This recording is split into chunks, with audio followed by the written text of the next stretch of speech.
deux infos du Congo. Je vous invite sur le meilleur blog de Belgique, www.banamikili.skyblog.com.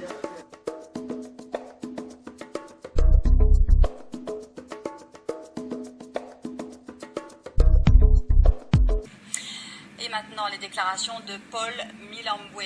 Elles font l'effet d'une bombe sur l'antenne de RFI. Ce policier congolais en fuite a affirmé que le meurtre de Floribert Chebeya a été directement ordonné par le président Joseph Kabila. Paul Milambwe était alors responsable de la sécurité du siège de la police où l'humanitaire a été exécuté. Il raconte aussi comment Floribert Chebeya a été tué. Amandine Sellier. C'était en 2010. Floribert Chebeya, secrétaire de l'ONG de défense des droits de l'homme, la Voix des sans-voix, disparaissait dans des conditions encore obscures. Le militant congolais avait rendez-vous avec le chef de la police de Kinshasa, le général Numbi. 2 jours plus tard, on retrouvait son corps sans vie dans sa voiture. Celui de son chauffeur n'a jamais été retrouvé. Paul Milambwe était chargé de la sécurité des locaux de la police le jour où Floribert Chebeya a été assassiné.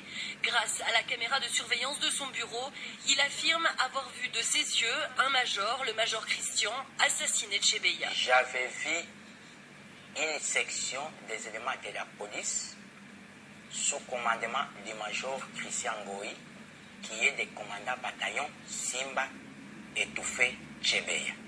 D'abord, on l'a cagoulé et on a commencé à les scotcher. C'est ce que j'avais vu dans mon caméra de surveillance. Minoté, cagoulé, scotché et étouffé.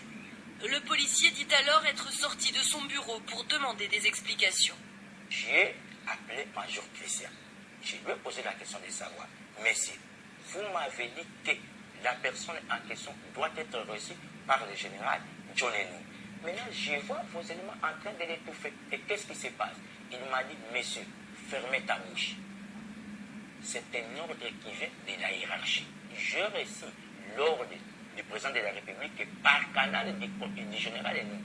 Et lorsque tu parles avec le major Christian, les policiers sont en train déjà de continuer à étouffer Tchébé. Le général John Numbi est un ancien militaire, chef de la police de l'époque. Les parties civiles du procès Chebeya réclament de longue date sa mise en accusation. Mais ce proche de Kabila n'a jamais été poursuivi, seulement suspendu de ses fonctions.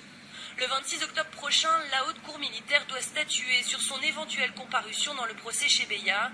Le témoignage de Paul Milambwe, qui cette fois n'implique pas seulement le général, mais aussi le président Kabila, pourrait donc relancer, mais aussi compliquer l'affaire. Le général Numbi, voyant se resserrer l'étau, cherche-t-il à impliquer la présidence? Le témoignage d'un policier condamné par contumace dans cette affaire et en fuite depuis près de 2 ans est-il plausible? Le gouvernement congolais, lui, a déjà balayé ce témoignage d'un revers de la main. Paul Milambwe, lui, demande la protection de la communauté internationale.